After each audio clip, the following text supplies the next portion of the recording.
So how do you follow up a phenomenal horror movie like Halloween? Well, John Carpenter was forced to doing it. Stop it! Stop it! Stop it! Stop it! Stop it! Stop it! Stop it! Halloween 2 was filmed 3 years after the original, but takes place the same night.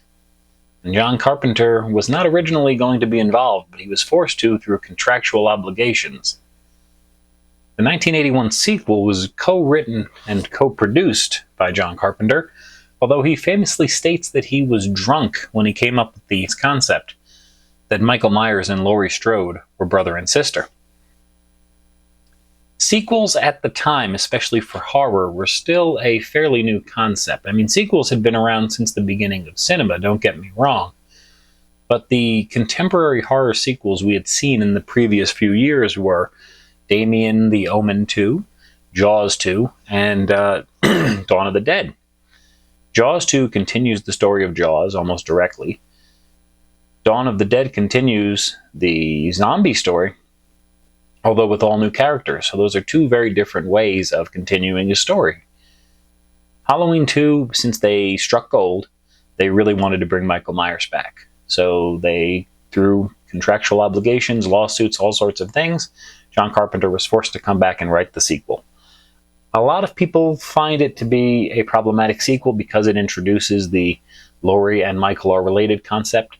But I think if you were going to continue bringing back Laurie Strode, which is at the time and even going forward pretty unusual for a quote-unquote final character or final girl, especially in a horror movie, it was strange to bring her back, especially because you know this person's going to survive again. Her star was blowing up at this point. So, yeah, really interesting to see exactly why she got involved and then how that would change the direction of the script and the direction of the movie itself. So, diving right in, I absolutely love the design of the movie. It does feel like a continuation of the first, even though 3 years later it feels like the same night. They were able to, outside of the wigs and the fact that everyone aged a little bit, the feel of the movie is the same. The music, the cinematography, the sound, not just the music, but the actual, the sound effects and stuff, the scares, really follows up the first movie in a great way.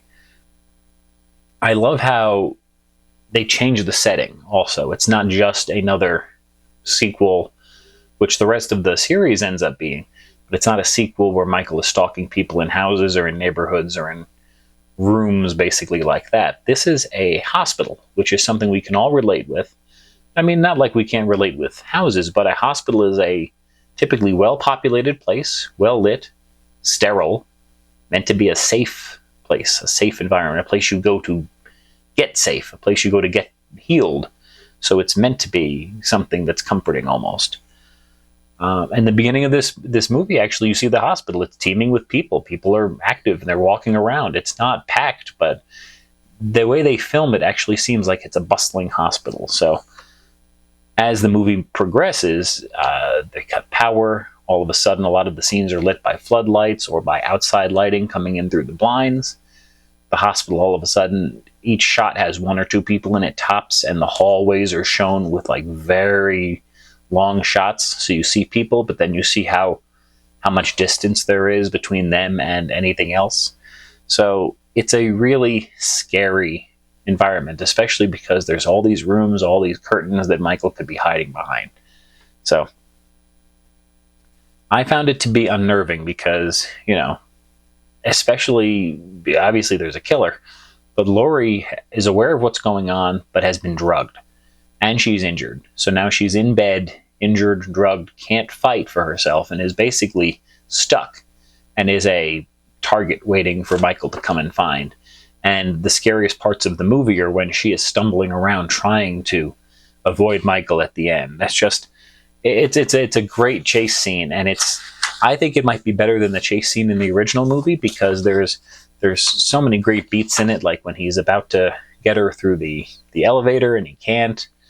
And especially because, again, that she's in a hospital gown. It's a very vulnerable feeling. So I do find it interesting that, or another aspect I was wondering about how they kept changing this movie.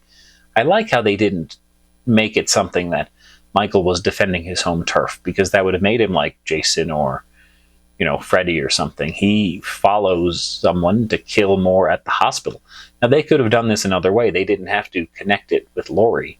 They could have easily had it where Michael was picked up by an ambulance, brought to the hospital, and then caused havoc there. But because of bringing Jamie Lee Curtis back, that's the direction they were going in. So, either way, I love Halloween 2. It's one of the ones I saw the most as a kid because it was on TV the most, it seemed, on AMC.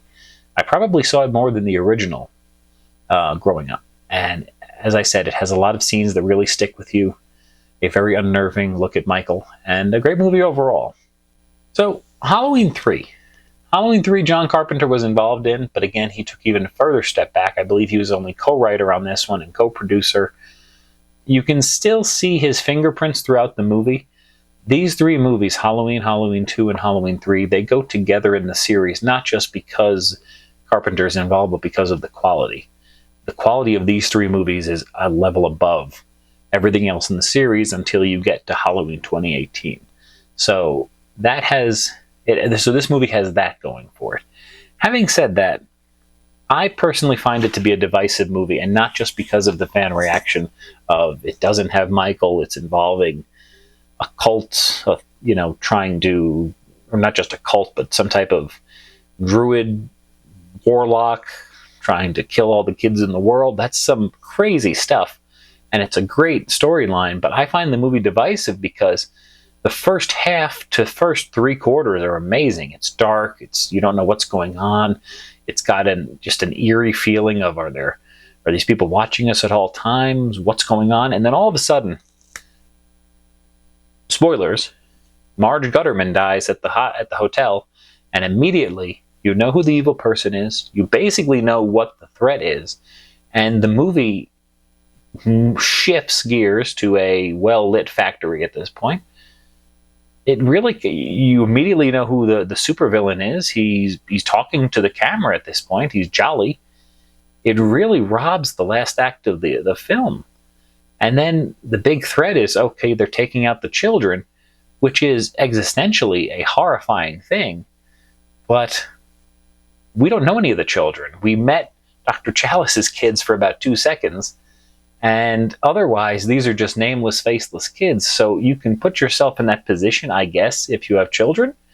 But otherwise, it's just something that the end of this movie, in a way, it just kind of skids out and just meanders. I feel that it's such a strong beginning of this conspiracy, or what's going on in this town. Is there something in the water? And then you find out there's this mechanical situation. They're robots created by this evil guy. Everyone's drinking the Kool-Aid from Conal Cochran. And then you find out he's the evil guy. He tells you his plan.